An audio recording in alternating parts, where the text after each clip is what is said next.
এর নিচে দেখো একটা সেই ভাড়া একটা লোক আছে, সবার সাথে তাদের আসো, তোর সঙ্গে সাথে থাকবেন, আমরা কিন্তু তার সাথে সাক্ষাৎ করবো। আসো তাড়াতাড়ি আসো, তাড়াতাড়ি আসো। দাঁড়ান দাঁড়ান, আপনি দাঁড়ান, আপনার কাছে ধন্যবাদ, অনেক অনেক ধন্যবাদ। আচ্ছা, আপনি এটা নিয়ে আর কই যেতেছেন? ওই খেতে বীজ দেওয়ার জন্য। এটা কি, এটা বর্তমানে কি বীজ দিতেছেন? এটা এই যে ইনস্টপ মানে সিজার, সিজার? তারপরে হইলো কি বলে কয় মার্জা পোকা। মাছ যাবো কার ভালো কথা, সিজার সিজার তো যে মহিলা মানুষ সিজার করে, আপনি খেতে সিজার করবেন, এটা ও করবেন। খেতে ওই যে ধান খেতে সিজার করলে এটা দিলে ধানটা একবারে ঝাঁক করে বাইরে হয়। ও, জ্বালায় পড়ে গেলাম দেখি। হ্যাঁ। মানুষের সিজার করে পুলান বাই করে মহিলা মানুষের, আর আপনি ধান সিজার করে তাদের সিজাই করবেন। হ্যাঁ আমি এটাই। তাড়াতাড়ি করে মানে ধানটা তাড়াতাড়ি দর্শকেরা আমি দেখেন কত সুন্দর একটা পরামর্শ। খালি সিজার করে বাচ্চা কাচ্চা হয় না, এখন সিজার করে ধান হয়।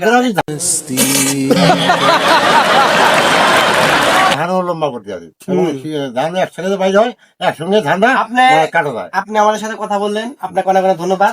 আপনি এখন আপনি আপনার কাছে যেতে পারেন। আচ্ছা আমি এখন যেতে পারি হ্যাঁ, আপনি নাকি? হ্যাঁ, অবশ্যই হ্যাঁ অবশ্যই। আচ্ছা ভেরি গুড।